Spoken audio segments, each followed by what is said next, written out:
Assalamualaikum warahmatullahi wabarakatuh. Alhamdulillahi wa kafa wa salatu wassalamu ala Muhammad al-Mustafa wa ala alihi wa ashabihi ahli sidqi wal wafa. Allahumma salli ala Sayyidina Muhammad wa ala ali Sayyidina Muhammad walhamdulillahi rabbil alamin. Rabbi israh li sadri wa yassir li amri wahlul uqdatan min lisani yafqahu qawli. Raditu billahi rabba bil islami dina wa bi Muhammadin nabiyya wa rasulah. Ikhwa fillah rahimakumullah, alhamdulillah rabbil alamin. Kita dipertemukan oleh Allah Subhanahu wa taala dalam sekali lagi usaha kita mentadabburi Al-Qur'anul Karim. Semoga apa yang kita lakukan ini dicatat oleh Allah sebagai bagian di deposito akhirat kita, sehingga kelak kita dipertemukan oleh Allah Subhanahu wa taala di surganya, dikumpulkan bersama-sama dengan pujaan Nabi kita Rasulullah sallallahu alaihi wasallam. Karena itu tidak ada yang lebih indah, yang lebih patut untuk diperhatikan di dalam amal saleh kecuali kita terus-menerus memperbarui niat kita. Sungguh-sungguh kita ikhlas di dalam melakukan berbagai amal saleh. Kenapa?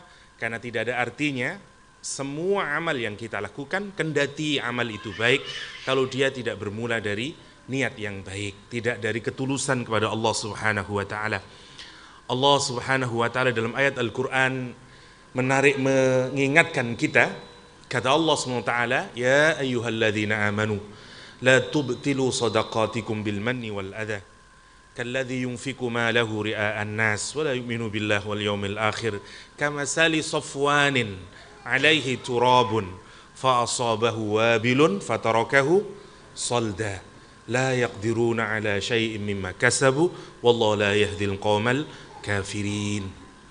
Allah menggambarkan bagaimana pentingnya ketulusan kita di dalam beramal, ikhlasnya kita dalam beramal, karena amal yang tanpa keikhlasan tidak ada artinya di mata Allah Subhanahu wa taala. Karena itu mari kita benarkan, luruskan niat agar kita sungguh-sungguh apa yang kita lakukan ini adalah usaha kita untuk tafaqquh fid din, karena kita mencintai agama ini, karena kita ingin berubah lebih baik lagi, karena kita ingin menjadi generasi Qur'ani yang fikirannya, amalnya, sikapnya Qur'ani. Kata Allah Subhanahu wa taala, hei orang-orang yang beriman, jangan kalian batalkan sedekahmu dengan bil manni wal adha, dengan ngundat-ngundat, kata orang Jawa, membicarakan itu saya, itu kipas angin saya yang beli, coba tidak ada kipas anginnya, panas ini masjid ini, itu saya, dan segala macamnya. Entah karena keinginannya untuk agar mendapatkan nama atas sedekah yang dia lakukan atau apalah. Yang kedua, ada nyakitin orang yang mendapatkan sedekahnya. Kamu dulu kan begini karena saya. Bil manni wal adha. Singkatnya, orang ini melakukan amalannya karena riya, bukan karena Allah SWT, karena ingin dilihat oleh orang lain sebagai orang yang saleh. Ya, lihat, Allah menggambarkan secara menarik gambaran orang yang beramal tidak karena Allah SWT, gambaran orang yang bersedekah tidak karena Allah SWT. Kalau kita lebarkan, gambaran orang yang menumpuk amal soleh tapi bukan karena Allah SWT. Kamasali safwan, seperti batu yang licin. Safwan, batu yang licin, alaiha turab, di atasnya ada debu, di atasnya ada pasir. Seringkali Al-Quran menggambarkan amal kita seperti pasir. Jadi kalau ada batu yang licin, di atasnya kita taruh pasir, seberapa banyak pun pasirnya, mudah tidak peluang pasir itu akan hilang, karena batunya sangat licin, sangat mudah. Kalau Anda beli pasir, kemudian tidak Anda kasih pembatasnya di pinggirnya, maka ketika turun hujan, sangat mungkin pasir akan terbawa oleh air. Sekarang bayangin gambaran Allah SWT, batunya licin, di atasnya ditaruh pasir, ditaruh tanah, fa'asabahu wabilun, kemudian dipouring, ada hujan yang sangat deras. Apa yang terjadi?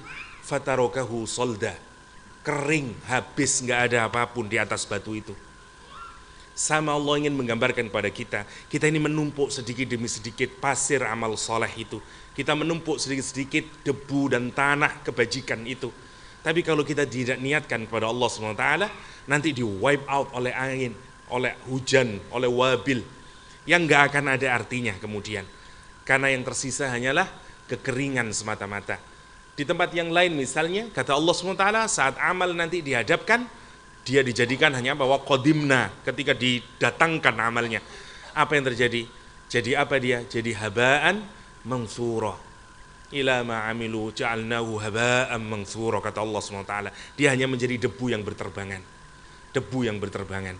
Dan kita tidak ingin amal yang kita cicil pelan-pelan, kita usahakan amal ini dengan seluruh tenaga yang kita lakukan, kita tidak ingin dia sia-sia. Tapi kita ingin nanti kita dapatkan hasilnya di hadapan Allah SWT saat kita meninggal dunia kelak. Karena itu kita butuh untuk sungguh-sungguh dalam beramal, sungguh meletakkan keikhlasan dan niat yang benar-benar karena Allah di dalam beramal. Ya, karena jangan sampai ketika kita nanti kembali kepada Allah, kita tidak mendapatkan apa yang telah dijanjikan oleh Allah Subhanahu wa ta'ala. Dan jangan pernah mengecilkan amal. Jangan juga pernah mengecilkan amal. Karena besar kecilnya amal seringkali juga tergantung dari niatnya seseorang. Apalagi kelak di yaumul qiyamah, nanti kita dibangkitkan oleh Allah karena niat kita. Yukhsyarun nas biniyatihim, kata Rasulullah. Nanti orang dibangkitkan di yaumul qiyamah dengan niatnya. Karena itu Imam Ibn Mubarak misalnya menyatakan, rubba amalin kabirin tusaghiruhun niyah, wa rubba amal tu'azzimuhun niyah, wa rubba amalin kabirin tusaghiruhun niyah, kata dia. Berapa banyak amalan yang besar tapi dia menjadi kecil karena niatnya. Berapa banyak amalan yang kecil tapi dia menjadi besar karena niatnya. Membangun masjid, amal yang sangat besar. Tetapi kalau dia niatnya hanya untuk pamer kepada orang, hanya untuk disebut sebagai dermawan, dia kecil di hadapan Allah Subhanahu wa taala. Orang melakukan amalan yang kecil tapi karena dia niatkan karena Allah Subhanahu wa taala, maka dia menjadi besar di hadapan Allah Subhanahu wa taala. Ya, itu yang paling menarik untuk kita renungkan. Kalau kita ikhlas, amal itu menjadi istimewa, menjadi besar di hadapan Allah Subhanahu wa taala. Sebesar apapun amal, tapi kalau dia tidak ikhlas, dia tidak akan berbuah dengan kebaikan. Terlalu terkenal cerita seorang pelacur ya, yang memberikan seteguk air kepada anjing, tapi cukup Allah wipe out, Allah menghanguskan, Allah ngabisin semua dosa-dosa pelacur itu dan dia masuk surga. Mari kita renungkan pelan-pelan dalam batin kita. Siapa yang melakukan amalan? Pelacur. Diberikan kepada siapa? Anjing. Apa yang diberikan? Cuman seteguk air. Dan tapi amal yang kecil itu menjadi besar sehingga mampu menghabiskan dosa sang pelacur tersebut dan membuat si pelacur masuk surganya Allah SWT. Sekarang mari kita renungkan. Ada Ahmad, seorang mukmin, ngasih uang 2.000 ke masjid. Tinggi mana seteguk air dengan uang 2.000? Uang 2.000 tentu saja lebih besar dari seteguk air. Diberikan kepada masjid. Subjek, objek, alat yang diberikan lebih baik semuanya. Tadi pelacur ngasih sama anjing, air putih yang dikasih. Ini Ahmad ngasihnya ke masjid berupa uang 2.000. Pertanyaan saya, apakah Pak Ahmad yang menyumbang uang 2.000 ke masjid pasti diampuni dosanya dan masuk surganya Allah SWT? Belum tentu. Kita sering ngasih makanan kepada ibu kita. Kita ngasih berbuat baik kepada banyak orang. Pertanyaannya adalah, kalau amalan itu tidak memampukan kita meraih surganya Allah SWT, maka dia menjadi pertanyaan yang paling besar pada diri kita. Ada apa dengan amal kita? Kapan dia akan berbuah menjadi amalan yang hebat? Kalau dia dilakukan karena Allah Subhanahu wa ta'ala. Sebagaimana pelacur tadi melakukannya. Itu yang harus kita terus-menerus diingat di dalam batin kita, agar semua amal soleh yang kita lakukan itu benar-benar kita lakukan karena Allah SWT. Karena memang kita diperintah oleh Allah untuk melakukan ibadah karena Allah SWT. Wa ma umiru illa liya'budullah mukhlishina lahuddin. Ya, kita disuruh ikhlas. Dan menarik tiang kalau ikhlas itu menarik ya. Orang itu kalau ikhlas, Masya Allah, Allah nanti akan dosa dihabiskan oleh Allah. Jadi orang itu kalau hatinya sudah tertambat kepada Allah SWT, dia utuh hatinya kepada Allah SWT, orangnya menjadi mukhlas, orangnya sudah bersih. Lihat, Dalam tubuh sapi ada darah, ada kotoran, ada macam-macam. Tapi dari tubuh itu keluar cairan yang bersih, yang tidak ada kotorannya. Cairan yang bersih itu disifati oleh Al-Quran dengan kalimat ikhlas, khalis. Kata Allah, labanan khalisan sa'igan lisyaribin. Dia seperti pure milk, susu yang bersih. Masya Allah. Meskipun kalau kita lihat di dalamnya macam-macam itu, keluarnya bersih. Karena dia ikhlas. Karena kalimat yang dipakai ikhlas. Orang sama, kalau hatinya dia ikhlas, sungguh-sungguh dia kepada Allah SWT, istimewa. Istimewa. Masih ingat perempuan Juhainah yang datang ke Rasulullah SAW dan menyatakan, inni zanaitu, saya berzina ya Rasulullah. Rasul mengindahkannya sesungguhnya. Rasul bertanya, mungkin dia kurang waras. Tidak ya Rasulullah. Mungkin kamu sedang minum mabuk. Tidak ya Rasulullah. Mungkin kamu hanya sedang tidak melakukan hubungan, mungkin hanya yang lain dan yang lain. Kata dia, innilah hubla, inni zanaitu fatahirni. Saya hamil ya Rasulullah. Saya berzina. Sucikan aku ya Rasulullah. Rasul memerintah kepada walinya agar kemudian ahsin ilaiha, berbuat baiklah kepada dia. Biarkan dia sampai melahir. Sehabis lahir dia bawa anaknya. Anaknya dibawa ke Rasulullah. Kata Rasulullah, pulang lagi kamu ya, hatta taftimih, sampai anakmu disapih 2 tahun lagi. Begitu setelah disapih dia datang ke Rasulullah SAW, diikat dia dengan kainnya, dirajam dia, meninggal dunia. Rasulullah mensolatinya. Umar ibn Khattab komplain kepada Rasulullah SAW, tusalli alaiha, kamu menyolati pelacur? Kata Rasulullah SAW, kata Umar ibn Khattab, kata Rasulullah SAW, laqad tabat taubatan lau kusimat ala sabi'ina min ahlil Madinah lawasi'athum. Sungguh dia telah bertaubat kepada Allah SWT, yang kalau pahala taubatnya dibagi kepada 70 orang di Madinah, mencukupi semuanya untuk diampuni dosanya oleh Allah SWT. Dan Rasul kemudian menyatakan, siapa yang lebih afdal dari orang jadat yang mendermakan dirinya untuk mencari ridhonya Allah SWT? Siapa orang yang lebih utama dari orang yang rela bahkan menghilangkan nyawanya hanya untuk meraih ridhonya Allah Subhanahu wa taala? Subhanallah. Nunjukin apa ini? Hatinya orang ini untuk Allah Subhanahu wa taala. Dia tahu telah melakukan kesalahan, tapi dia ingin mengubur kesalahannya karena dia tidak ingin dia menghadap Allah dengan membawa dosanya itu. Orang ikhlas, orang yang ikhlas, orang yang hatinya sungguh-sungguh kepada Allah, diampuni dosanya oleh Allah Subhanahu wa taala. Ya, ada sekian banyak hikmahnya keikhlasan dalam beramal, keikhlasan dalam beramal. Kenapa kita mengawali dari ikhlas? Karena sebentar lagi kita masuk bulan Dzulhijjah, bulan yang utama yang Rasulullah SAW menggambarkan, ya, tidak ada hari selain 10 pertama bulan Dzulhijjah yang amal soleh lebih dicintai oleh Allah Subhanahu wa taala. Bahkan Allah bersumpah dengan 10 awal bulan Dzulhijjah, wal fajri wa layalin ashar. Layalin ashar, sebagian riwayat memang merujuk kepada 10 terakhir bulan Ramadan, tapi sebagian mereferkan kepada 10 awal bulan Dzulhijjah. Pendapat yang jauh, yang bahkan lebih kuat adalah pendapat yang menyatakan layalin ashar, 10 pertama bulan Dzulhijjah. Dzulhijjah. Kalau malam, kalau kita lihat dari 365 hari itu, ada malam-malam yang paling mulia, yaitu 10 malam bulan Ramadan. Kalau hari-hari yang paling mulia selama setahun adalah hari-hari Dzulhijjah. Dzulhijjah. Kenapa? Karena di harinya ada puasa Arafah, di harinya ada penyembelihan, di harinya ada haji, ya, dan segala macamnya. Itu yang menjadikan hari-hari ayam, ya, di Dzulhijjah menjadi begitu mulianya.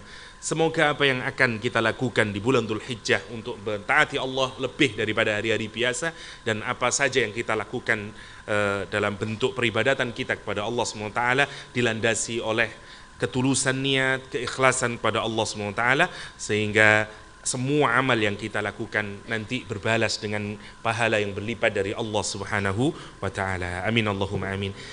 Kita lanjutkan kajian kita surat At-Takwir. Seingat saya kita sampai di ayat berapa nih?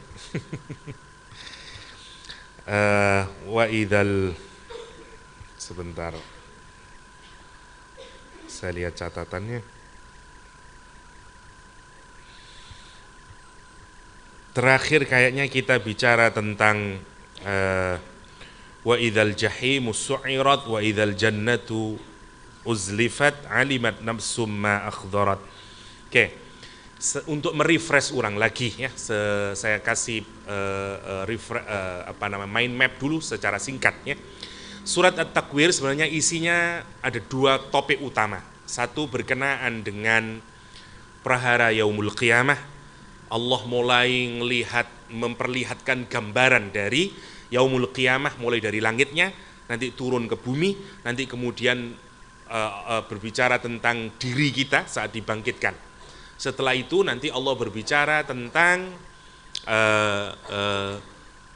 Allah bersumpah dengan alam yang indah ini. Nanti fala uqsim bil khunnas dan segala macamnya.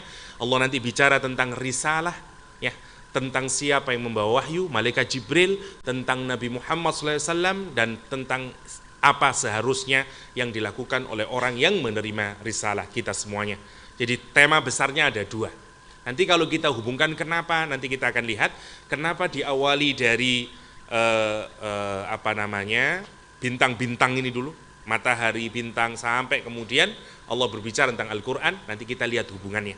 Secara singkat, di ayat yang kemarin kita melihat Allah menggambarkan yaumul qiyamah dimulai dari langit dulu. Idza syamsu kuwirat ya wa idzal kawakibun. Ya, Allah menggambarkan bagaimana ketika langit itu digulung oleh Allah SWT, dan kemudian kawakibnya inkadarat, pelan-pelan cahayanya redup, dan kemudian terjatuh.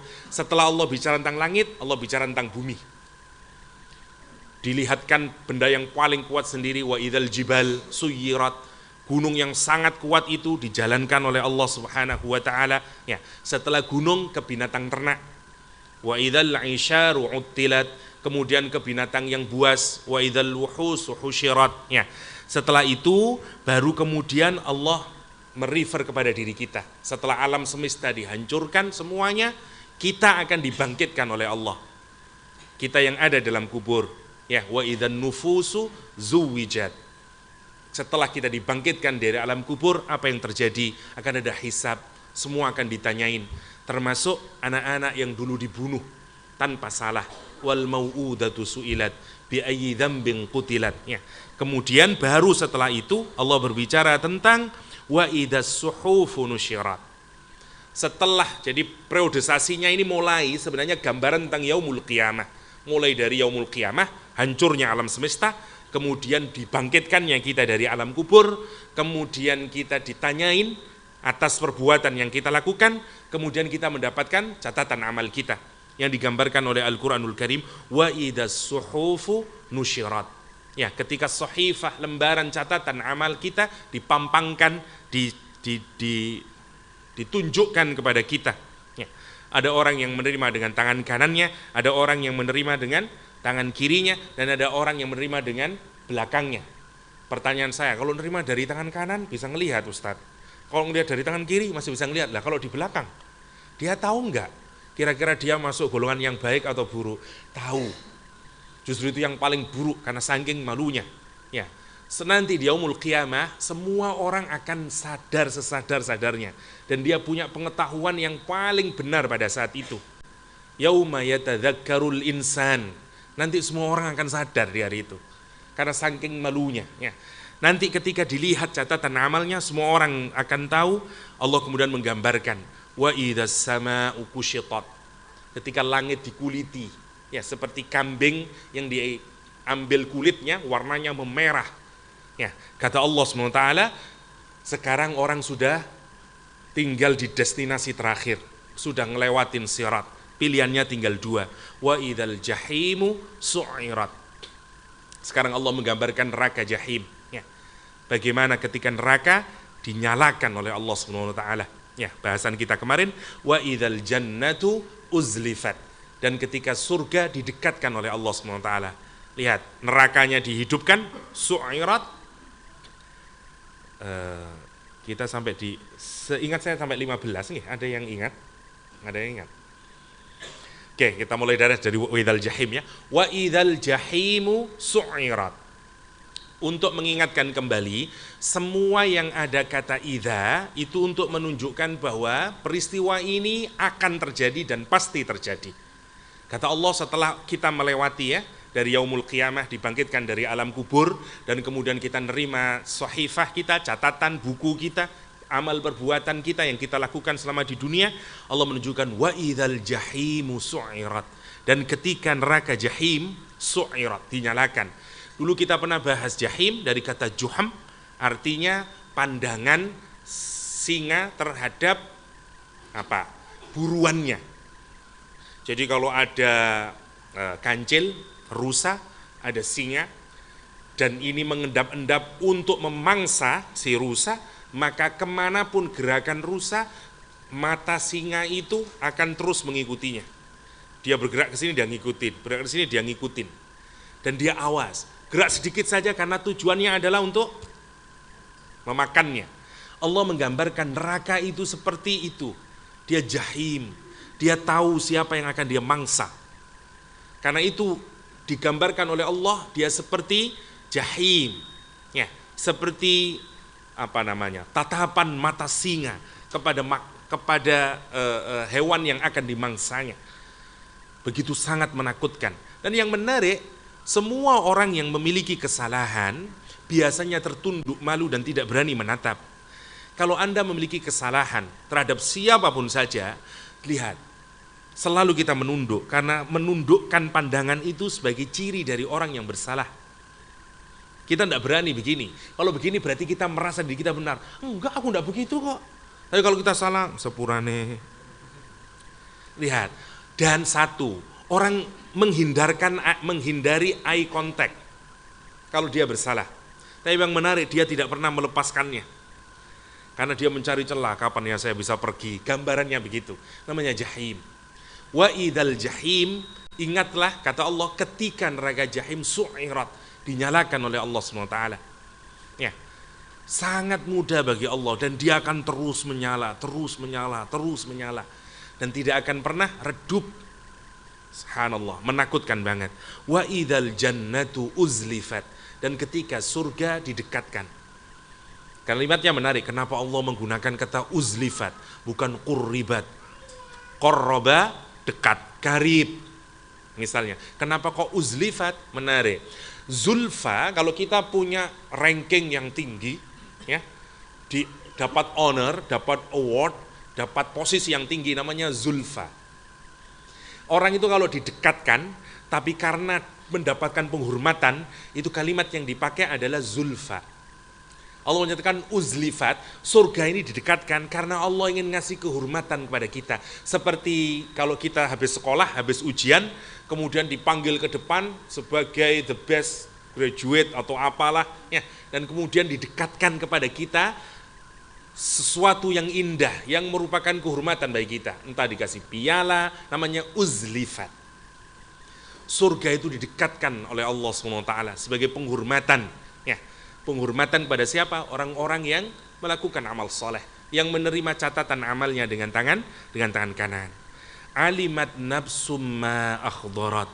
Begitu dia melihat surga dan neraka, dan setelah dia menerima dan dipampangkan oleh Allah suhufnya, ya, catatan amal solehnya, catatan amal yang dia lakukan di dunia, apa kata Allah SWT? Alimat nafsum ma akhdarat. Maka setiap jiwa, setiap diri akan mengetahui ma akhdarat, apa saja yang dulu dia lakukan di dunia, yang dihadirkan. Hadir, dari kata hadir, ma akhdarat, yang telah dia kerjakan. Karena amal kita sesungguhnya nanti dihadirkan di yaumul qiyamah. Karena kita melakukan amal itu nanti ke akhirat yang kita lakukan. Kalau kita melakukan seluruh perbuatan, baik amal yang baik ataupun amal yang buruk, nanti akan kita lihat catatannya, dan semua diri tahu, setiap jiwa tahu, masing-masing dari diri kita akan tahu, oh iya, ini amal yang dulu saya kerjakan, ini amal yang tidak saya kerjakan, dan segala macamnya. Itu disebut dengan alimat nafsum ma akhdarat. Alimat nafsun ma akhdarat. Kita lanjutkan sekarang, bahasannya sekarang mulai masuk. Sekarang setelah itu semuanya Allah bersumpah dengan fala uqsimu bil khunnas. Ini paruh yang kedua. Jadi dari ayat ke-1 sampai ayat ke-14 paruh pertama, bagian yang pertama, 15 sampai terakhir bagian kedua. Apa hubungannya? Kenapa kok tiba-tiba Allah menyatakan fala uqsimu bil khunnas? Maka ya, kalau ada fa itu berarti ada hubungan dengan sebelumnya. Artinya dengan idza itu yang jumlahnya ada 11 itu ya. Mulai dari matahari, bintang, gunung, binatang ternak atau unta yang hamil sudah 10 bulan ya. Terus wukus ya, semuanya itu yang jumlahnya 11 ketika idza, ketika maka cara memahaminya adalah maka ini dikaitkan dengan yang semuanya itu. Kalau matahari sudah digulung maka aku bersumpah kata Allah SWT bil khunnas, maka semuanya dihubungkan ke sana fala uqsimu. Kenapa kok Allah kemudian bersumpah dengan fala uqsimul khunnas? Ceritanya begini, yang membuat orang Quraisy tidak taat kepada Allah Subhanahu wa taala dan tidak menerima risalah ini adalah karena mereka menyangka Nabi Muhammad SAW mendapatkan wahyu sama seperti para dukun, para fortune teller, para para orang pinter kalau bahasa kita, mendapatkan wangsit, mendapatkan apa istilahnya? Ya, berita langit lah. Yang biasanya mereka kaitkan dengan bintang-bintang. Orang Quraisy ya, kebanyakan menyangka bahwa Nabi Muhammad SAW itu dianggap sama aja itu. Dia juga dapat dari dan segala macam. Bahkan kawakib itu mereka mengenal ada 5 bintang yang orang-orang Arab ketahui. Ada Zuhra, ada Mars kalau bahasa kita ya. Ada 5 bintang dalam tata surya itu. Yang mereka anggap masing-masing ini akan gini. Sekarang kita nyebutnya dengan istilah astrologi, ya dulu disebut dengan ilmu nujum dan segala macamnya. Dan mereka mengaitkan itu semuanya. Jadi kalau mereka nanti ada masalah atau apa, dia ngeliat ke langit atau apa, nanti ada bintang itu, oh berarti begini, berarti begini. Dan dia tanya, anak saya ini laki atau perempuan, dia datang ke dukun, dan kemudian dukunnya akan bilang, nanti dilihat bulan dan segala macamnya, baru kamu akan begini, bayimu begini, dan segala macamnya. Apa yang dimiliki oleh Nabi Muhammad SAW berupa wahyu, berupa Al-Quranul Karim, itu dianggap oleh orang-orang Quraisy sama seperti itu.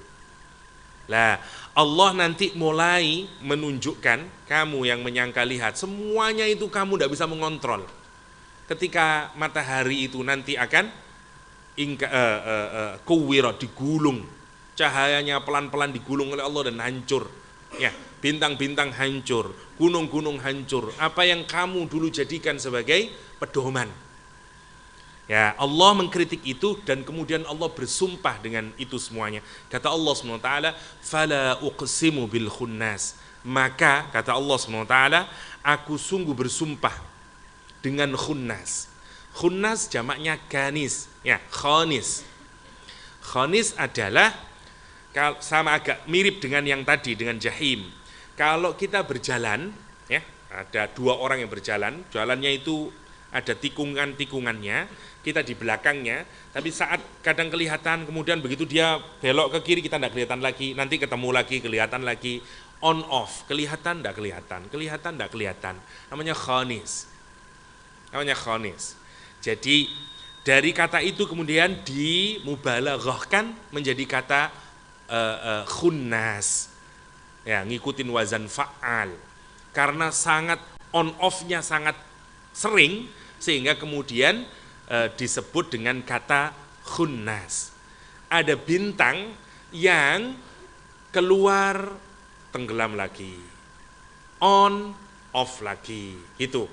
Kalau kita ngelihat ke langit, kadang-kadang ada jenis bintang yang nampak hilang, terus muncul lagi, hilang lagi, muncul lagi, namanya khunnas. Allah bersumpah dengan bintang yang kayak begitu itu. Fala uqsimu bil khunnas. Kenapa kok bersumpah dengan begini? Karena dulu itu juga dijadikan sebagai apa? Cara orang Quraisy mendapatkan wangsit.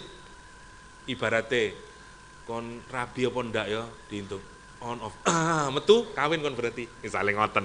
Gampangane ngoten. Jadi dia mengukur itu juga dengan on off. Allah menyatakan, "Look, hatta apa yang kamu anggap menjadi sumbermu untuk mendapatkan petunjuk, kamu tidak bisa ngontrol. Ayo metu apa enggak, metu atau enggak, dia enggak bisa ngontrol. Karena itu Allah bersumpah, aku yang ngontrol itu. Aku yang bikin dia keluar, dia tenggelam. Dia keluar, dia tenggelam, kata Allah SWT. Dan aku bersumpah dengan itu, yang kamu sendiri enggak punya kekuatan mengaturnya.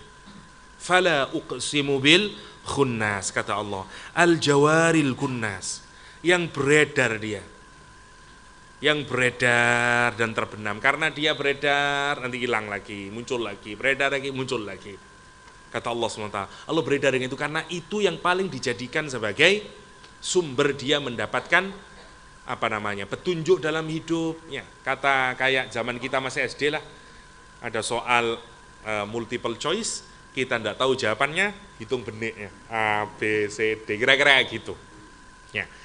Dengan berbagai tekniknya tentu saja, karena ilmu nujum itu juga berkembang. Ya.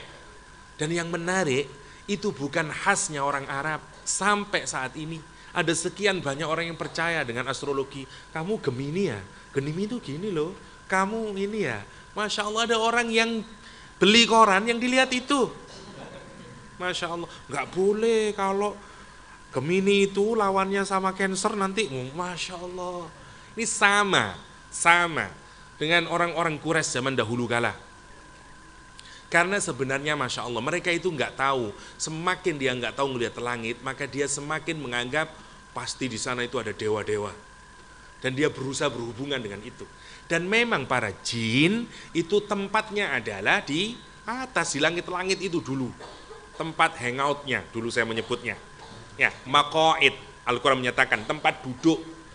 Untuk apa? Lis-sam'i, di surat jin. Ya. Kata dia, kami ini biasanya dulu punya maqaid. Maq'ad, tempat duduk, ya, sama dengan majelis, ya. Maq'adun, ya, dia punya tempat duduk di mana? Di langit. Dia duduk di situ, ya, lis-sam'i, untuk mendengarkan bocoran. Omongan malaikat di atas dan segala macamnya. Nanti kalau dia nguping, namanya orang nguping kebenarannya bisa berapa? Ya tergantung. Ada yang 1%, ada 10%, dan segala macamnya. Itu yang dia dapatin, setelah itu dia kasih informasinya kepada siapapun yang mau percaya kepada jin tersebut. Maka dia memberikan sesajen kepada jin, dia dapat informasi. Kadang-kadang ada benarnya, tingkat kebenarannya ya sesuai dengan yang dia dapatkan itu. Ada yang 10%, tapi banyak dia kasih fabrikasi, kasih macam-macam, ditambahin kok gini macam-macam. Karena itu banyak salahnya daripada benernya. Itu yang dikritik Al-Quran. Karena Al-Quran nanti mau mengkomparasikan. Look, kamu lihat, kamu menyatakan semua agamamu itu berbasis pada apa? Pada jin-jin itu. Pada kalau sekarang paranormal itu yang kamu anggap menjadi orang paling suci di tempatmu. Yang menyatakan bahwa dia bisa berhubungan dengan dewa A, dia bisa berhubungan dengan dewa C. Menarik ya? Hatta sampai hari ini ada jenis-jenis keagamaan yang mempercayai bahwa tokoh sentral agamanya bisa berhubungan dengan si ini, si itu, dengan dewa ini, dengan dewa itu. Ngoten. Sebagian di Syiah bahkan menyatakan imam tertingginya mereka itu percaya bisa berhubungan langsung dengan Imam Mahdi yang sekarang sedang gaib. Jadi dia bisa berhubungan sehingga dia dapat mendapatkan wangsit. Sakit ngoten. Dan menarik karena tidak ini terus berlangsung. Semua klaim agama-agama yang baru kalau jenengan perhatikan, apa isinya? Ngeklaim bahwa mereka mendapatkan wangsit, mendapatkan langsung dari macam-macam itu. Lia Eden, ya, merasa dia dapat dari Jibril dan segala macamnya. Semua orang menyatakan begitu. Semua agama menyatakan gitu. Dan ini, ayat ini ingin membongkar itu. Allah nanti bedain, look, ini ada jenis seagama, semuanya digantungkan kepada urusan langit, bintang, matahari dan segala macamnya. Yang satu dia merasa dapat, ada jinnya datang ngasih informasi dan kamu percaya itu sebagai agama. Sementara yang satu nanti ada malaikat Jibril, karena itu Allah nanti bicara tentang Jibril bawa wahyu kepada Nabi Muhammad dan kemudian suruh bandingin oleh Allah SWT. Oke? Kata Allah SWT, wal-laili idza as'as, dan malam ketika adbar, malam ketika sudah mulai berlalu, ya, sudah hampir meninggalkan, mau ke belakang, as'as, udah mulai adbar, udah mulai pelan-pelan berganti dari malam yang gelap sampai mendekati fajar nanti. Mendekati fajar. Kata Allah SWT, wal-laili idza as'as was-subhi idza tanaffas. Dan subuh ketika mulai bernafas, seakan-akan seperti hidup. Ya. Mulai paginya menyingsing. Menarik dalam bahasa Arab ya, mulai dari malam pindah nanti ke fajar, terus lagi nanti jadi subuh, terus nanti jadi duha, sampai ke jadi nahar, terus sampai ke masak, terus sampai ke malam lagi. Allah ada istilah-istilah yang menarik kalau kita perhatikan bagaimana Al-Quran atau hasanah dalam dunia Islam mengistilahkan portion waktu sebagaimana yang kita ketahui bersama. Allah menggambarkan sekarang malam itu dari yang gelap, sekarang beda-bedakin. Semua petunjukmu itu yang kamu bergantung kepadanya, yang kamu tidak mau beringsut darinya sehingga bisa menerima ajaran Allah ini, semuanya hanya kalau ada di malam hari. Karena kapan kamu bisa melihat bintang? Malam hari. Kapan kamu bisa melakukan ritualmu? Kalau ada bulannya. Jadi agamanya itu hanya bisa establish kalau ada apa? Kalau malam. Saya tanya kepada para dukun dan segala macamnya, sangat berkaitan dengan malam. Ritual malam suro dan segala macam, semuanya itu berkaitan dengan bintang, bulan dan segala macamnya. Karena itu Allah kemudian bersumpah, aku yang menguasai semuanya. Terus kita disuruh mikir sama Allah, oke, sekarang kalau malamnya pelan-pelan menuju subuh, hilang malamnya, terus kon katanya di, mau kemana kamu sekarang? Dapat petunjuk dari mana kamu? Allah menyuruh kita untuk berpikir. Ya, kalau orang masih tidak bisa percaya kepada Al-Quranul Karim, kepada Rasulullah SAW, kepada agama Islam ini, karena ini backgroundnya adalah masyarakat Quraisy. Kata Allah SWT, wal-laili idza as'as. Sekarang malamnya mulai beringsut. Begitu beringsut, subuhnya sekarang mulai bernafas, mulai pagi. Kalau sudah mulai subuh, hilang semuanya itu. Apa yang kamu anggap sebagai dewa-dewa, di mana tempat-tempat, semuanya habis. Dan terus gimana kamu kalau sudah tidak kayak begitu? Masa sih Tuhan tidak punya kemampuan kayak begitu? Masa sih itu yang kamu jadikan sebagai pedoman dalam hidupmu? Itu kira-kira kritiknya Al-Quranul Karim. Karena itu Allah menyatakan was-subhi idza tanaffas. Nah, kalau orang sudah mentok di situ, baru Allah ngingatin. Loh, sekarang sudah saya kasih tahu. Kata Allah, semuanya ini makhluk. Nanti semuanya akan hancur. Bahwa yang kamu dapatkan itu bukan dari bintang-bintang, bukan dari bulan, ya, akan tapi dari jin yang menguasaimu, yang memberikan informasi kepadamu. Dan kalau kamu hanya menerima informasi-informasi itu yang berkaitan dengan bintang-bintang itu semuanya, dia itu makhluk Allah, aku yang menguasainya. Sebagaimana bintang itu yang akan hilang waktu di siang hari. Karena itu kalau kamu memang kepingin mendapatkan petunjuk, lihat ayat selanjutnya, innahu laqaulu rasulin karim. Itu tujuannya sebenarnya. Jadi Allah gambarin yaumul qiyamah, hancurnya alam semesta ini, yang nanti kemudian kita akan dibangkitkan oleh Allah, menerima catatannya, destinasi kita tinggal dua, mau ke neraka jahim atau ke surganya Allah SWT. Akhirnya kita mengatakan, saya butuh petunjukmu ya Allah. Karena saya ingin nanti masuk surgamu, saya ingin dikeluarkan dari jahim, saya tidak ingin masuk ke dalam jahim. Pertanyaannya adalah, apa yang harus saya ambil sebagai petunjuk ya Allah? Sementara saat itu adalah semua orang percaya kepada dewa-dewa, kepada jin dan segala macamnya. Allah menunjukkan kelemahan itu semuanya dengan menunjukin bahwa hatta kamu tidak bisa mengontrol ya, on off-nya bintang itu. Dan begitu malam itu berganti, semuanya sudah habis. Semuanya sudah habis. Kira-kira tidak ada lagi sudah yang kamu bisa jadikan petunjuk. Seakan-akan Allah menggambarkan begitu turun Al-Quranul Karim, kegelapan itu habis. Ya. Jadi kegelapan, kalau ada cahaya, habis dengan sendirinya. Semua agama apapun, ya, teologi apapun, jenis pemahaman agama apapun seperti kegelapan. Begitu muncul Islam, dia akan menerangi semuanya dan menghilangkan semuanya. Membawakan cahaya siang, cahaya yang terang benderang, yang menyinari kegelapan agama pada saat itu. Itu yang digambarkan dengan was-subhi idza tanaffas. Nah, mulai ayat ke-19 Allah sudah bicara tentang Al-Qur'anul Karim sebagai komparasi dari apa yang menjadi keyakinan mereka sebelumnya, yakni percaya kepada dewa-dewa, jin-jin yang atau apalah yang dia anggap sebagai agama. Oke, kita lanjutkan ayat ke-19. Innahu laqaulu rasulin karim. Kata Allah SWT, innahu sesungguhnya. Sekali lagi, kalau sebuah perkataan diawali dengan huruf inna untuk mengusir apa tujuannya? Mengusir keraguan. Saya laki-laki, mosok sih temenan aku laki-laki. Inna ditambahi inna. Inna fungsinya liizalatish syak, untuk menghilangkan syak, keraguan. Dikasih inna. Yang kedua maknanya, kalau orang mengawali kalimat dengan inna, dia sungguh-sungguh. Dia mau serius. Dia nggak mau sekedar bicara, tapi dia mau sungguh-sungguh. Tolong perhatikan, saya serius ini. Kira-kira begitu.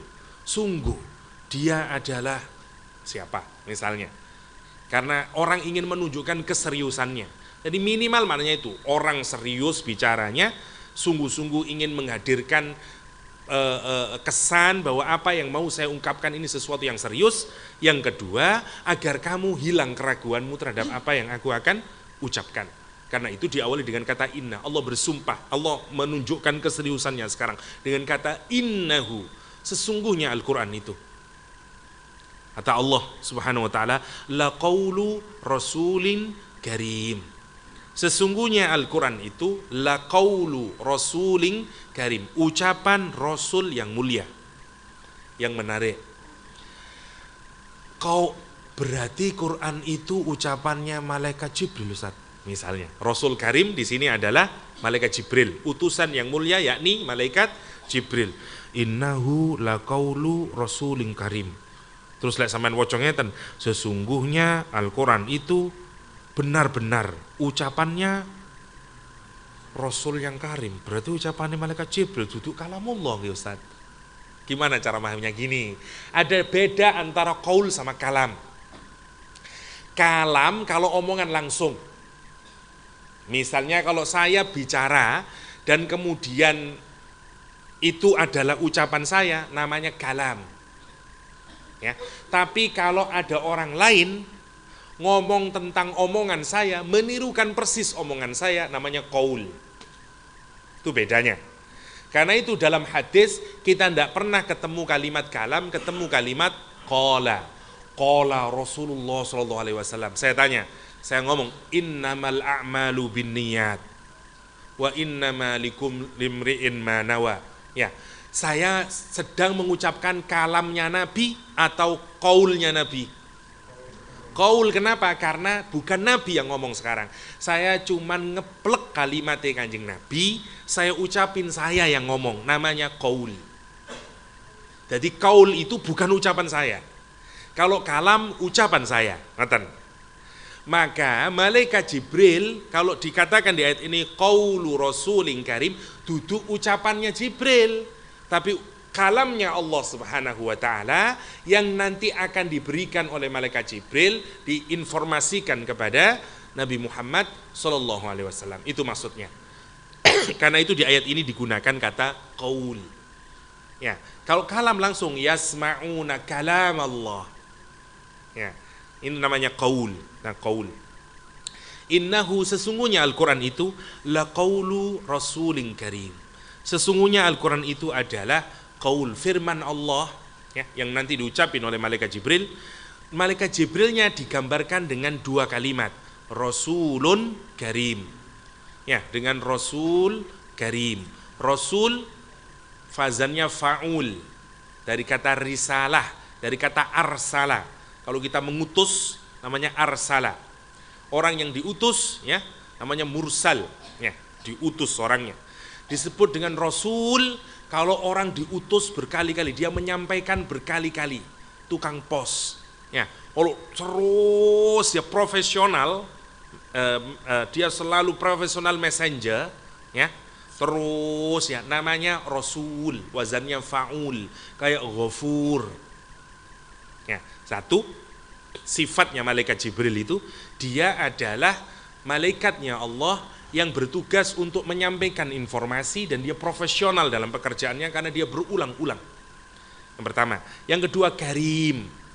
Dia mulia, yang kemuliaannya selama-lamanya karena menggunakan wazan fa'il. Sama kayak Rahim, ya, selama-lamanya mulia malaikat Jibril, dan dia paling mulia di kalangan para malaikatnya Allah Subhanahu Wa Taala. Semua malaikat tunduk kepada malaikat Jibril. Allah menggambarkan, look, kalau tadi kamu dapat informasi sumbernya dari mana? Dari jin. Dia bukan rasul dan dia tidak karim. Dan dia bukan membawa kalamullah. Ya. Justru dia membawa kalamnya mereka sendiri yang dipelintir-pelintir. Nah, Allah sekarang bandingin, Quran ini sama sekali bukan kalamnya jin sebagaimana yang kamu bayangkan. Karena kamu menyangka ini berasal dari jin sebagaimana orang-orang Quraisy, ahli nujum Quraisy. Allah menyatakan innahu, sesungguhnya Quran yang turun ini laqaulu rasulin karim, dia kalamullah yang dibawa oleh malaikat Jibril, yang dia ini profesional dan dia mulia orangnya. Innahu laqaulu rasulin karim. Menarik untuk mikirkan kalamullah nih. Di dalam Al-Quranul Karim ada kisahnya Nabi Musa alaihissalam. Di surat Al-A'raf menaimutan kelintu. Nabi Musa itu dijuluki oleh Al-Quranul Karim sebagai orang yang bisa bercakap-cakap dengan Allah SWT. Dia mendengarkan langsung kalamullah. Karena itu kalimatnya wa kallamallahu Musa taklima. Karena itu dia digelari dengan Musa kalimullah. Masya Allah. Bayangin kalau Anda cinta sama seseorang dan sangat cinta sama seseorang, maka kalau Anda sudah sampai pada posisi bisa bercakapan langsung, saya tanya, seberapa dekat Anda? Dekat banget. Awal Anda menyukai seseorang, masih jauh jaraknya, 5 meter, 10 meter, 50 meter, masih punya perasaan doang, memberanikan diri, ya, WhatsAppan, tidak dijawab sama dia lama. Tapi kalau kita sudah mampu mendengarkan suaranya, itu menunjukkan dekat kita. Nabi Musa alaihissalam digambarkan oleh Al-Quranul Karim sebagai kalimullah. Dekat banget. Sekarang bayangin, kalau orang cinta sama seseorang dan dia bisa mendengar suaranya, seneng nama buatan? Seneng, termasuk Nabi Musa alaihissalam. Dan bayangin, wong kita hanya melihat rumahnya saja, simbol dari rumahnya saja, bergetar hati, senang banget hati. Siapapun orang yang melihat Ka'bah, ya, muncul haibahnya, senang dia dan nangis mesti. Dia melihat Ka'bah, terus nangis labbaik Allahumma labbaik, baru rumahnya. Ya, dan itu bukan benar-benar rumahnya Allah, dia simbol saja sebenarnya. Kita menamainya dengan Baitullah, tapi jangan berpikir Allahnya ada di situ. Ya, tapi menarik, hanya itu saja, itu sudah Masya Allah hati kita. Ya, karena interaksi itu makin dekat orang, Nabi Musa alaihissalam sampai bisa bercakap-cakap dengan Allah SWT. Allah menggambarkan kisahnya Nabi Musa, sebagaimana yang dulu pernah kita gambarkan, ya, pernah kita jelaskan, saking kesengsemnya Nabi Musa. Saat diajak bicara, sampean seneng sama seseorang, terus diajak ngomong, wah lali sampean. Lali, saking senengnya wis, saking senangnya. Sama seperti Nabi Musa, ditanyain dengan apa yang ada di tangan kananmu, Nabi Musa ngomong ngelantur kemana-mana. Qala hiya asaya atawakka'u 'alaiha wa ahushu biha 'ala ghanami wa liya fiha ma'aribu ukhra. Di tangan kananmu itu apa, Musa? Ini tongkat ya Allah. Tongkat ini saya gunakan untuk bertelekan, tongkat ini juga saya gunakan untuk mencari daun-daun untuk unggas saya. Dan masih banyak tongkat ini untuk ini dan segala macam. Kalau tanglet, siapa yang dikasih jawaban? Allah Subhanahu wa taala. Memangnya Allah enggak tahu kalau itu tongkat? Ya. Tahu tongkat. Nabi Musa itu tenggelam dalam kesenangan. Ya. Bercakap-cakap dalam tanda petik dengan Allah Subhanahu wa taala dan seakan-akan lupa. Karena itu sebagian para ulama menyatakan karena itu Allah membuat Nabi Musa agar kembali lagi kesadarannya dengan pertanyaan fi yaminika ya Musa, apa yang ada di tangan kananmu wahai Musa? Qala hiya 'asaya atawakka'u 'alaiha wa ahushu biha 'ala ghanami wa liya fiha ma'aribu ukhra. Kalimatnya itu wa liya fiha ma'aribu ukhra, itu maunya dia mau prolong. Mau ngomong, masih banyak sih ini, yang ini lagi, mau enggak berhenti. Sampean kalau diajak ngomong sama orang yang sampean sangat cintai, gak mau putus masanya. Tapi masih itu, yang terus, pulsa HP sampai, aduh kontak ya, ngoten. Sama dengan Nabi Musa alaihissalam. Lihat sekarang, Allah meminta kepada Nabi Musa untuk naik ke Gunung Tursina, karena Allah mau dalam tanda petik bercakap dengan Nabi Musa, dapat wahyu nanti Nabi Musa selama 30 hari. Nanti ditambahi lagi 10 hari, jadi 40 hari. Walamma ja'a Musa limiqatina, waktu Nabi Musa sampai di miqatnya, Masya Allah, senang Nabi Musa, bayangin. Kalau Anda sudah sangat dekat, sampai iso ngomong-ngomongan nih, sampai akan mulai pelan-pelan, cintanya membludak dalam hati. Terus ngomong, aku iso ketemu enggak? Wajar no boten ngoten? Wajar, wis sering ya. Tilpan-tilpunan wis sering-sering, wis tekan umahe, mertuane wis nemoni, cuman areke sing jero kamar ae. Anda akan memberanikan diri kemudian, Pak kula angsal ningali yugane misalnya nggih, akan berani memberanikan diri. Nabi Musa sama. Nabi Musa terus tanya sama Allah, Rabbi arini anzur ilaik. Ya Allah, bolehkah aku melihatmu? Bolehkah engkau menampakkan dirimu dan aku akan mentelengi panjenengan. Ro'a itu melihat at glance. Kalau kita ngelihat sebentar ini namanya ro'a. Tapi lek nadhara, itu nadhara. Lihat kalimatnya. Kata Nabi Musa kepada Allah, Rabbi arini, nampaklah dirimu kepadaku, anzuru ilaik, aku akan menteleng. Ya, kalimat itu nunjukin apa? Pasti senangnya. Kata Allah, qala lan tarani, selamanya kamu tidak akan bisa melihatku, kata Allah SWT. Kamu lihat ke gunung itu, kalau gunung itu tetap di tempatnya, kamu akan bisa melihatku. Falamma tajalla ya rabbuhu, waktu Allah bertajalli, tajalli itu sebenarnya tajalli itu maknanya menarik. Tajalli itu kalau orang menampakkan keindahannya. Perempuan, suami istri, awal pernikahan, di malam pertama, sang istri menunjukkan keindahan tubuhnya, namanya tajalli. Matahari yang awalnya tidak kelihatan, pelan-pelan dia muncul waktu subuh terus sampai zuhur sempurna, namanya mataharinya bertajalli. Wasyamsi idza jallaha. Tajalli. Allah bertajalli, Allah menunjukkan keindahannya. Embo sak pira masih? Ya. Tapi baru saja bertajalli, falamma tajalla rabbuhu, baru Allah bertajalli ke atas gunung, gunungnya hancur. Ya, ja'alahu dakka, hancur gunungnya. Wa kharra Musa sa'iqa, Musa pingsan. Falamma afaq, saat Nabi Musa kemudian bangun, apa kata Nabi Musa? Tubtu ya Allah, aku tobat ya Allah. Kenapa merasa saya tidak wajar bertanya ini? Ya, dan kemudian wa ana awwalul muslimin, aku akan menjadi orang yang pertama kali taslim. Setelah itu Allah nasihati Nabi Musa, renungkan nasihatnya ini. Qala, kata Allah SWT, ya Musa, hei Musa, setelah siuman Nabi Musa ini, kata Allah SWT, qala ya Musa, inni stofaituka, kata dia, alan nas birisalati wa bikalami.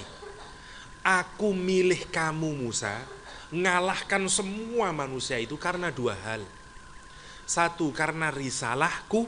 Yang kedua, karena kalamku. Karena kamu yang nanti akan mengemban risalah dakwah ini. Yang kedua, karena kamu yang akan membawa kalamullah. Monggo direnungkan, kapan Allah memilih seseorang? Dalam kasus ini kenapa Allah memilih Musa? Karena dua hal, risalah dan kalamullah. Hikmahnya adalah, kalau kita semuanya ingin dipilih oleh Allah, jangan lewatkan dua hal. Bergabunglah untuk mengemban risalah dakwah ini, risalah agama ini. Di aspek apapun saja, kita akan menjadi pilihannya Allah SWT. Bukan hanya ceramah, nopo mawon risalah agama ini. Kulo sagete noto bangku, karena itu bagian dari risalah agama ini. Saya bisanya SMS, saya bisanya ini, saya macam-macam, karena semua orang punya kemampuan sendiri-sendiri. Ya, punya sendiri, itu yang namanya risalah. Yang kedua, dengan apa? Bahwa bikalami, dengan kalamullah. Dalam konteks kita dengan Al-Quran, involve dengan Al-Quran, komitmen dengan Al-Quran. Ujung kalimatnya menarik. Kata Allah SWT, khud ma'ataituk, peganglah itu dengan sungguh-sungguh Al-Quran itu. Dalam kasusnya Nabi Musa, peganglah Taurat itu. Aku, kon iku lho apa njaluk macam-macam ngono iku. Aku wis memilih kamu, kalah kabeh. Sing tak pilih lho sampean. Ibaratnya tadi percintaan itu, wis lamu, sampe ndak usah nonton aku wis ndak kemana lagi kok. Hatiku hanya untukmu. Kira-kira seperti itu. Kenapa aku memilihmu? Karena cuma dua hal. Karena kamu mengemban risalah. Yang kedua, karena kamu bersungguh-sungguh terhadap At-Taurah. Dalam konteks kita, karena sungguh-sungguh terhadap Al-Quranul Karim. Karena committed terhadap Al-Quranul Karim. Dan ujung kalimatnya menarik. Kata Allah Subhanahu wa ta'ala, renungkan kalimatnya. Saya senang dengan surat Al-A'raf ini. Apa kata Allah Subhanahu wa ta'ala? Khud ma'ataituk wa kum minash syakirin. Dan jadilah kalian termasuk orang-orang yang bersyukur. Pertanyaannya, kapan kita akan bersyukur? Kalau kita dapat nikmat. Sampean bisa bersyukur tanpa mendapatkan nikmat. Aku syukur aku. Ono apa? Gak ono apa-apa. Gendeng ta? Ya, nggak mungkin. Orang bersyukur itu karena dia merasakan nikmat. Saya kasih uang, matur nuwun ya. Mor-mor sampean matur nuwun Ustaz. Ono apa? Nggak ada, Ustaz. Waras lah sampean. Nang ngono. Ya, karena bersyukur itu mesti karena ada nikmat yang kita terima. Allah seakan-akan mau ngasih tahu sama kita, kalau kita sungguh-sungguh dengan Al-Quran, wis jangan tanya nikmat, kamu akan jadi pribadi yang bersyukur. Artinya, nikmat sudah dijamin oleh Allah. Nikmat hidupmu, rezekimu, semuanya, dunia akhirat Allah. Karena itu lihat ujung kalimatnya. Khud ma'ataituk wa kum minash syakirin. Kalau Allah merintah, mesti itu bukan kesalahan. Pegang ono Quran sing temenan ya, terus mari ngono dadi wong sing syukur. Terus tapi susah uripe. Lah piye to ya Allah? Kula pun serius nih teng Quran, tapi kula kok sumpek ngeten urip. Ndak mungkin itu. Karena Allah yang memerintahkan kita. Sama seperti kula paringi jenengan nopo lah, kasih hotel, kasih macam-macam. Wis ya, seneng-seneng ya. Jadilah kamu orang yang bersenang-senang. Yes, pasti Pak. Ngoten sampean. Nggih lah.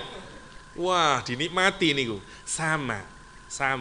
Karena itu monggo committed dengan Al-Quran, sungguh-sungguh dengan Al-Quran, moco, tadabbur, beramal, muamalah dengan Quran, dan sungguh-sungguh, karena itu yang membuat kita menjadi syakirin. Wis ndak usah mikir engko aku ya apa, mesti dijamin oleh Allah SWT. Karena itu tugas kita menjadi manusia pilihan. Siapa? Semua orang yang terlibat dalam urusan dakwah. Yang kedua, sungguh-sungguh dengan Al-Quranul Karim. Al-Quranul Karim itu kalamullah. Kemuliaan seseorang diukur karena keterlibatan dia dengan kalamullah. Karena itu malaikat Jibril kenapa dia mulia? Karena dia yang membawa kalamullah. Karena itu lihat Allah menyatakan, lihat kata sifatnya malaikat Jibril, Karim. Karim itu kalau selama-lamanya, ya, kalau selama-lamanya orang itu mulia, julukannya Karim. Sifatnya Allah Al-Karim. Sifatnya Al-Quran Al-Karim. Ya, ini ada makhluk disifatin dengan Karim. Saking nopone ini. Dia mulia, yang tidak pernah berubah kemuliaannya. Kenapa? Karena malaikat inilah yang membawa Al-Quranul Karim. Subhanallah. Bagaimana kita tidak badi mulia? Lawang sampean berinteraksi dengan Quran yang mulia, datang dari yang Maha Al-Karim, dibawa oleh Rasulun Karim. Bagaimana kita tidak menjadi orang-orang yang juga termasuk golongan orang yang karim? Pasti masuk golongan orang yang mulia. Itu janjinya Allah Subhanahu wa taala. Lihat, Allah menyatakan innahu laqaulu rasulin karim. Karim, subhanallah. Ya, ini dari Allah Subhanahu wa taala dibawa oleh malaikat Jibril. Allah menggambarkan innahu laqaulu rasulin karim, kata Allah Subhanahu wa taala. Sekarang dilanjutkan sifatnya malaikat Jibril, dzi quwwatin 'inda dzil 'arsy makin. Malaikat Jibril itu sifatnya dzi quwwah. Waqila Jibril itu bahasa Ibrani. Jibril itu berasal dari kata yang nanti sama dengan bahasa Arab, Jabbar. Jadi kira-kira kayak Abdul Jabbar, Jibril itu. Jadi kayak Israel, Abdullah. Jibril kira-kira sama seperti Abdul Jabbar, hamba yang maha perkasa. Atau ada juga yang menafsiri Jibril itu yang memiliki kekuasaan, yang memiliki kekuatan. Kalau dalam bahasa Arab jadinya dzi quwwah. Ada yang menyatakan dzi quwwah itu semakna dengan kata Jibril. Karena Jibril bukan bahasa Arab. Ya, Jibril bukan bahasa Arab, ya, tapi bahasa Ibrani, ya. Semua yang ada il itu bahasa Ibrani. Ismail, Israel, Israfil, semua yang il, ya. Bukan Ismail tetangga kita, ya, Ismail, ya. Dari kata il itu Tuhan, merefer kepada Allah, ya. Ismail, ya, kira-kira begitu. Lah, sifatnya malaikat Jibril itu memiliki kuwah, dzi quwwatin, sangat perkasa. Nanti digambarkan Rasulullah, bayangin makhluk yang sangat besar, ya, yang sayapnya itu kalau dipampangkan memenuhi seluruh horizon, timur sama barat penuh, selatan sama utara penuh, ya, karena ada 600 sayapnya malaikat Jibril itu. Wallahu alam kayak apa jenis makhluknya, ya. Sepanjang dengan ke atas semuanya dipenuhi oleh makhluk yang bernama Jibril. Dzi quwwatin, dia punya kekuatan, bahkan dia yang memiliki kekuatan, ya. Kata Allah SWT, dzi quwwatin. Yang kedua, yang ketiga sifatnya setelah karim dia dzi quwwah, ya. Kenapa kok harus dzi quwwah? Karena kalau Anda bertugas sebagai pengirim, ya, maka satu, Anda harus trustworthy, harus karim, harus mulia, tidak mudah disogok, tidak mudah di itu, no. Kalau Anda mudah berubah, namanya tidak karim. Ini karim orangnya, diapain dia tidak bisa bergeming. Yang kedua, dia memiliki dzi quwwah, mungkin orangnya trustworthy, tidak bisa disogok, tidak bisa diapain. Tapi kalau dia lemah, didorong, kalah, diambil. Tidak bisa. Malaikat Jibril sifat yang kedua dzi quwwah. Siapa yang bisa ngalahin malaikat Jibril? Enggak ada di dunia ini. Tidak ada di dunia dan di akhiratnya. Tidak ada. Malaikat Jibril dzi quwwah. Allah kemudian menggambarkan posisinya malaikat Jibril. Inda dzil arsy makin. Inda dzil arsy. Arsy sebenarnya roof. Roof ini apa? Atap, ya. Jadi kalau ada benda apapun untuk menunjukkan ketinggian, ya, yang paling top, karena semua yang ada di atas itu seperti sebagai naungannya, seperti topnya, arsy, ya. Jadi kalau ada pohon, atasnya juga arsy. Karena itu kalau rusak, pohon itu hancur sampai terangkat, kemudian yang atasnya itu merobohi yang di bawahnya. Bahasa Al-Qur'annya khawiyatun ala urushiha. Dari kata arsy, rumah misalnya itu dibiarkan aja tidak dirumat, terus ininya rusak, pilar-pilarnya terus ambrek, gentengnya ngerubuhi ke bawah, brek. Namanya khawiyatun ala urushiha. Kehancurannya mboten dihancurkan tekan dhuwur ngoten, hancur sampai tinggal cagak-cagaknya mboten ngoten. Tapi dia pelan-pelan hancur, brek. Namanya khawiyatun ala urushiha. Lah, seakan arsy itu yang menaungi seluruh alam semesta ini, gampangannya. Jadi pun mikir, yo nopo jenenge. Oh, ini digambarkan seperti drone, seperti singgasananya Allah Subhanahu wa taala. Tapi wallahu alam, ya. Yang jelas ini seperti mengayomi, seperti naungan seluruh alam semesta ini. Dan dia tempat yang paling tertinggi. Yang menarik, kantornya malaikat Jibril ini indadil arsy. Dia di dekat arsy-nya Allah Subhanahu wa taala. Di samping, right behind, close, ya, sangat dekat. Ke mana? Ke arsy-nya Allah. Makin, ya, makin, jadi makin itu makan, apa makan? Bukan makan ini, makanun tempat. Kalau kita berdiam di satu tempat untuk masa waktu yang lama, namanya makin.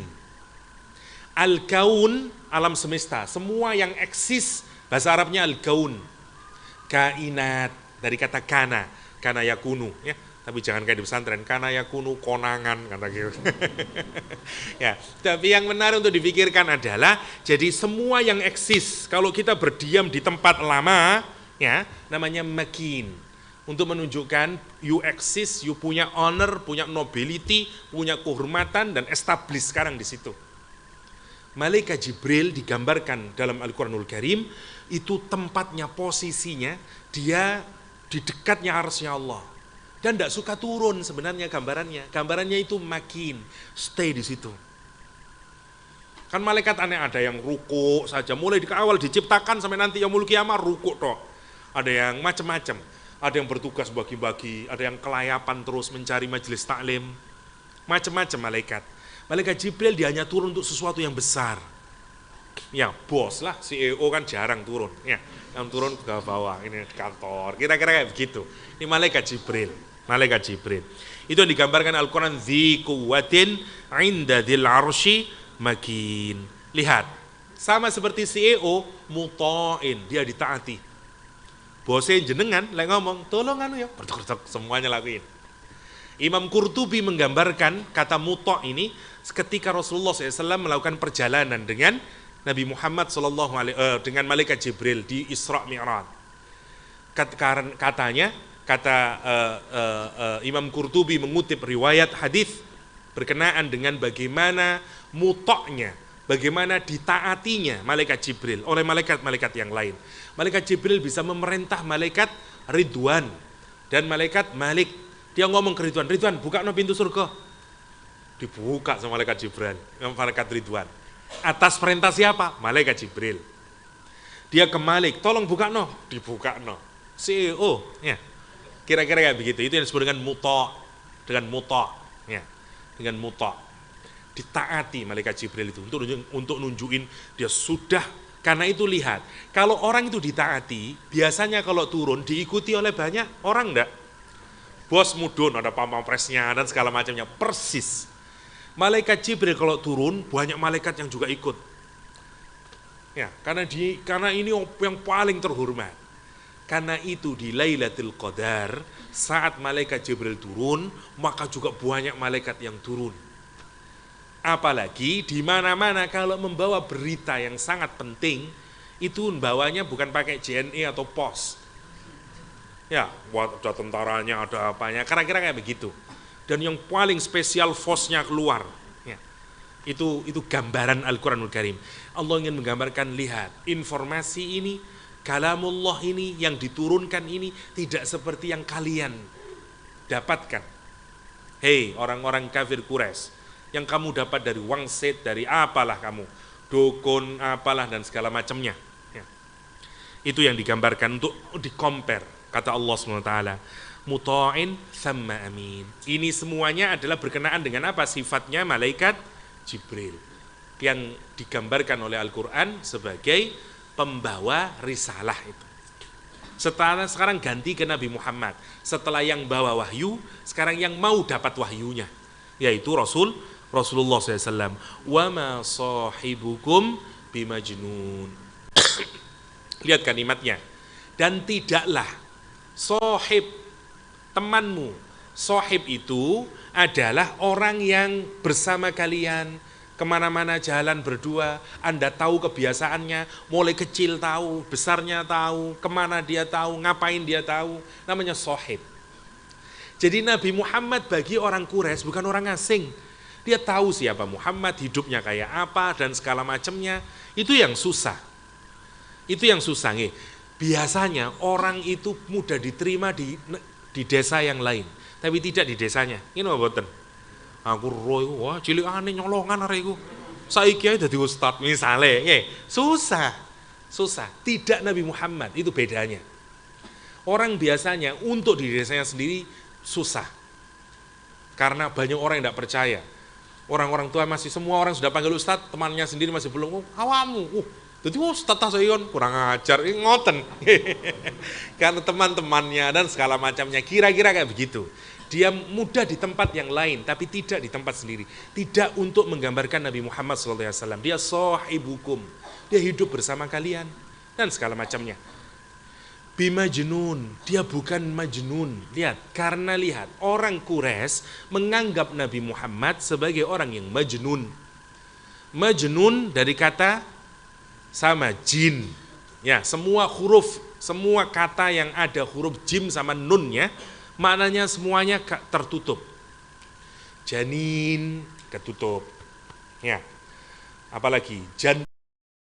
Kalau ada pat sampai kita tidak bisa dalam kebunnya karena begitu ringannya, namanya jannah. Kita menyebutnya surga. Ya, kita terjemahkan jannah. Ya. Majnun akalnya ketutup. Ya, karena macam-macam akal ketutup itu. Satu, karena mungkin ada sarapnya yang tidak tahu saya, konslet, atau ada jin yang moses mengambil salah satu wajah dari sahabat Nabi dan kemudian datanglah ke Rasulullah, sebagaimana hadis Jibril yang sangat terkenal berkenaan dengan iman, Islam dan ihsan. Ya. Itu terhadap berita yang gaib ini, bidhanin. Dia he's not cheap in information. Cheap maksudnya dhanin itu ngeten.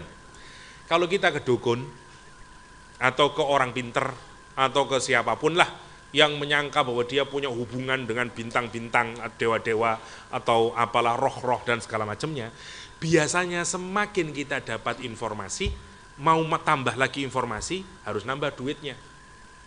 Itu yang digambarkan dengan dhanin. Dia medit.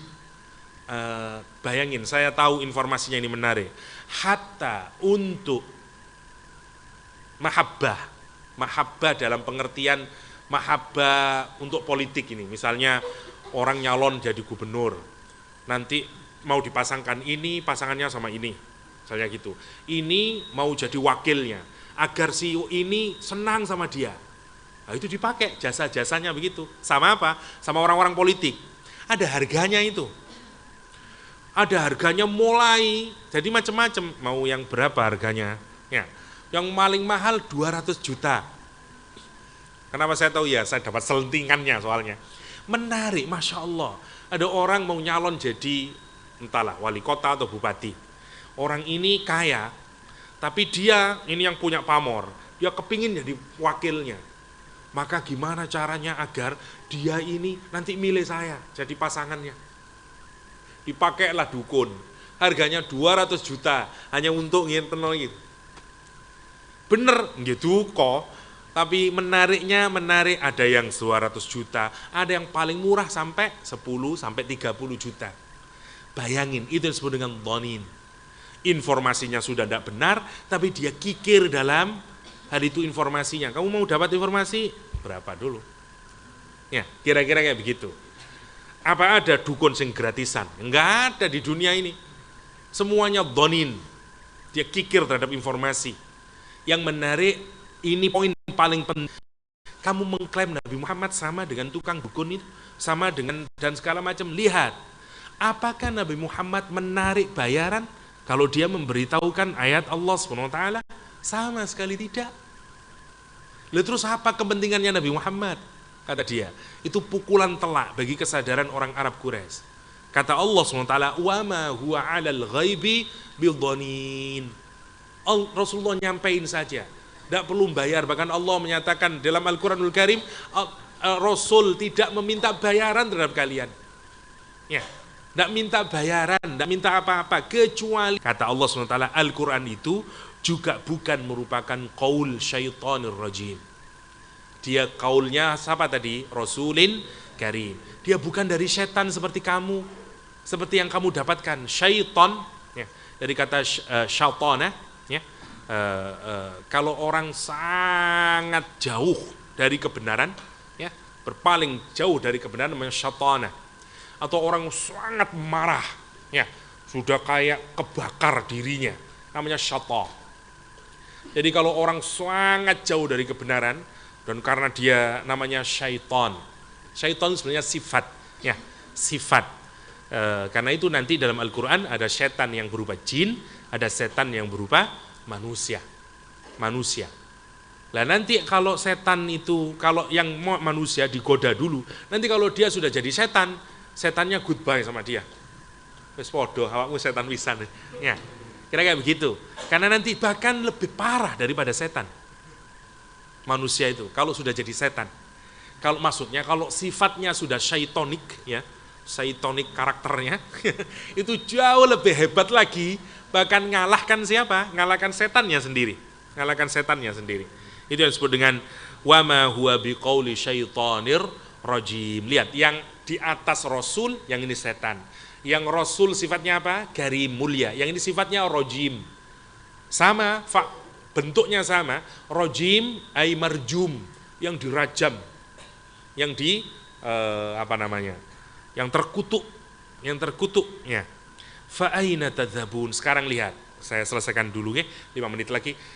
Sekarang Allah mampangin, ada 2 realita. Satu, informasi yang datang dari sumber tidak terpercaya, bahkan datangnya dari setan. Dan dia menjual informasi itu dengan duniawi. Tidak ada kebenaran di dalamnya, ngawur kebenaran di dalamnya. Sekarang ada Rasulullah SAW, informasinya valid, absolut, tidak ada kesalahan di dalamnya. Ini semua guide dari hidup. Kamu butuh ini untuk apa? Karena nanti kamu akan dibangkitkan oleh Allah. Saat alam semesta ini sudah hancur, kamu akan dibangkitkan. Sekarang pilihanmu tinggal pilih. You seperti dalam persimpangan. Kalau orang dalam persimpangan, saya mau kiri atau ke kanan ya. Sekarang sudah jelas yang mana yang harus dipilih. Bagi orang yang waras, dia tentu tahu mana yang harus dipilih. Allah menyatakan, fa'aina tadhabun. Terus you mau kemana kalau sudah tahu kayak begini ini? Kata orang Yunani, quo vadis. Ya, kalau ada 2 persimpangan jalan, kiri atau kanan ya, quo vadis. Yang di, ya, tanyalah kepada dirimu, kira-kira begitu kata Al-Quranul Karim, fa'aina tadhabun. Dan kita harus meniru sebagaimana Nabi Ibrahim alaihissalam. Ya, inni dhahibun ila rabbi sayahdin. Aku akan pergi menuju Rabbku. Yang saya pilih adalah Allah Subhanahu wa taala, yang saya pilih Rasulullah SAW, yang saya pilih Al-Quranul Karim. In huwa illa dzikrul lil alamin. Lihat kata Allah, sekarang sudah saya pampangkan, sudah kelihatan, gunain otakmu, gunain pilih yang mana kata Allah. Tapi kalau kamu tidak mau ya tidak apa-apa, terserah kamu. Tinggal nanti ujungnya wa idas suhufu nusyirat, kata Allah SWT, in huwa illa dzikrul lil alamin. Tidak lain Al-Quran itu ya, dan tidak bukan kecuali zikrun, dia pengingat, kata Allah SWT, lil alamin, tidak saja bagi manusia tapi juga bagi jin. Karena itu Allah menggunakan lil alamin. Alamin seringkali di Al-Quran maknanya 2, jin sama manusia, meskipun juga bisa dimaknai seluruh alam, karena sebenarnya semuanya membutuhkan kalamullah. Liman sya'a minkum ayyastaqim wa ma tasha'una illa ayyasha Allah rabbal alamin. Liman sya'a, bagi siapapun yang berkehendak, minkum dari kalian semuanya, ayyastaqim, untuk menempuh jalan yang lurus. Sya'a, apa bedanya sya'a sama arada? Arada itu berasal dari kata iradah. Kalau Anda punya sesuatu yang ada dalam pikiran dan muncul kembali, on off, muncul gitu ya, namanya sama dari kata rodda, bolak-balik. Kalau ya apa saya ngapainnya besok ya, datang atau enggak, sampai kemudian bulat pikirannya, namanya irodah, namanya aroda dalam bahasa Arab. Tapi kalau sampean punya keinginan yang sangat utuh banget sampai seperti mewujud menjadi barang, namanya sya'a. dari kata syai'un. Syai'un itu ada wujudnya atau enggak? Ada. Syai'un kata orang-orangnya. Kamu dipanggil, oh nopo? Boh, kau entuk syai'un gitu katanya anak pondokannya. Ya. Jadi kalau konkret sudah ada barangnya, Allah ini nunjukin. Sekarang kalau kamu sudah tahu ada dua jalan itu, pilih jalan yang mana yang kamu harus pilih. Kamu harus nanti teguh, komitmen yang sangat kuat. Liman sya'a minkum, bagi orang yang sangat berkehendak, sangat kuat di antara kalian. Ayastaqim, untuk apa? Untuk digunakan menempuh jalan yang lurus, siratal mustaqim. Untuk menempuh jalan hidupmu di dunia ini dengan cara yang baik sampai kamu akhirnya husnul khatimah dan bisa melaju dengan baik di dalam siratal mustaqim. Wa ma tasyauna illa ayyasha Allah, dan kamu tidak akan bisa menghendakinya, menempuh jalan tersebut illa ayyasha Allah, kecuali Allah menghendakinya. Ya. Illa ayyasha Allahu rabbul alamin, untuk menunjukkan kenapa? Karena Abu Jahal saat ayat ini turun menyatakan sakarep kuat. Lek aku kate ngambil ya tak JP, lek aku ndak JP ya ndak tak JP. Kalau saya mau menghendaki ya saya kehendaki. Kalau saya mau nggak ngambil ya ndak mau ambil. Seakan-akan Allah itu urusan hidayah itu semurni hanya pilihan kita, enggak. Allah terlibat di dalamnya. Allah turunin malaikat, Allah turunin wahyu, Allah ambil Nabi Muhammad menjadi nabinya, ngajarin kita itu semuanya, tinggal kita mau milih atau enggak. Terus jangan juga merasa bahwa ini karena saya, ini hidayah ini saya dapat karena perjuangan saya. Enggak, ada Allah di sana. Ini untuk ayat ini untuk menentang akidah qadariyah yang menyatakan free will, semuanya terserah saya, ini pilihan saya. Enggak, ada keterlibatan Allah di dalam perbuatan kita, termasuk urusan hidayah. Kenapa kita diletakkan di Indonesia? Kenapa orang tua kita muslim? Kenapa kita didekatkan rumah kita di masjid? Kenapa dan segala macam. Sebenarnya itu cara Allah membimbing kita untuk mendapatkan hidayah. Karena dialah al-hadi ila siratikal mustaqim. Ya, dia petunjuk. Ya, dia yang berikan hidayah sama kita. Karena itu sekarang pilihannya tinggal dua. Allah menghendaki, kita juga menghendaki. Allah menginginkan kita semuanya karena dia Rabbul Alamin, menginginkan kita untuk bisa selamat, untuk bisa bahagia. Allah kasih jalannya, diturunkan malaikat Jibril membawa kalamullah, diberikan kepada Nabi Muhammad. Nabi Muhammad mengajarkan, semuanya ditunjukin dan segala macamnya, tinggal kita mau milih atau enggak. Tapi jangan kemudian mentengkelek, ini pilihan karena saya ini. Enggak, Allah terlibat di dalamnya dengan seluruh elemen-elemen tadi. Karena itu Allah menyatakan wa ma tasyaun illa ayyasha Allah rabbal alamin. Para ulama yang lain menyatakan kenapa didahulukan tasyaunnya manusia? Iya, karena kita harus mengambil inisiatif dulu. Tunjukin kalau kita ini sungguh-sungguh ingin berada dalam siratal mustaqim, dalam hidayah Allah. Nanti Allah yang menunjukkan jalannya jauh lebih mudah. Jenengan komited dengan Quran, ya Allah, saya ingin mempelajari Quranmu ya Allah. Saya tahu otak saya tidak cerdas ya Allah. Saya tahu saya ini dan segala macamnya tidak ngerti bahasa Arab ya Allah. Tapi saya ingin mengenalmu. Saya ingin mengenal Al-Quranmu. Saya ingin hidup dengan Al-Quranmu. Nanti illa ayyasha Allah. Matan, kita harus tunjukin syaiknya kita, tapi bukan arada, tapi sya'a, sungguh-sungguh sampai mewujud menjadi sesuatu. Karena kita ini seringkali cuman yuridu, bukan ya sya'.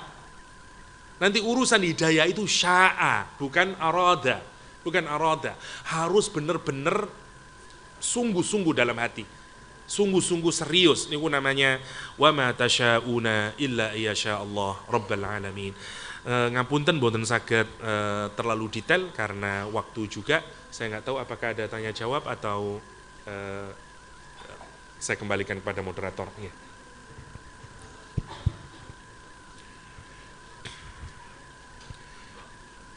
Baik, langsung saja Ustaz, langsung doa dipimpin. Okay. Itu saja yang bisa kita sharingkan bersama-sama. Semoga kita dikelompokkan oleh Allah SWT sebagai orang-orang yang committed kepada Al-Quranul Karim, yang tidak memilih jalan selain hidup dalam naungan Al-Quranul Karim. Dan semoga kita diberikan akhir kehidupan kita husnul khatimah, hidup dengan Al-Quranul Karim, dapat syafaatnya Al-Quranul Karim, dijauhkan dari nerakanya Allah karena kita dihijab dengan Al-Quranul Karim.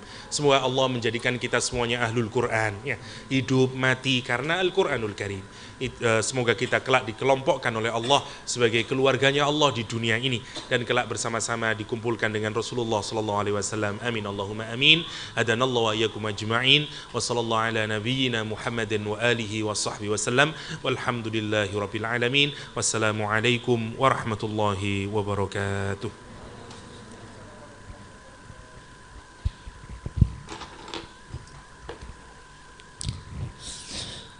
Terima kasih kami sampaikan kepada Ustadz Dr.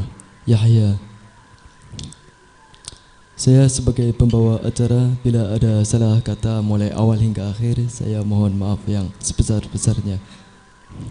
Mari kita tutup kajian pada pagi hari ini dengan bacaan hamdalah bersama-sama. Alhamdulillahirabbil alamin. Ihdinas siratal mustaqim. Wassalamualaikum warahmatullahi wabarakatuh.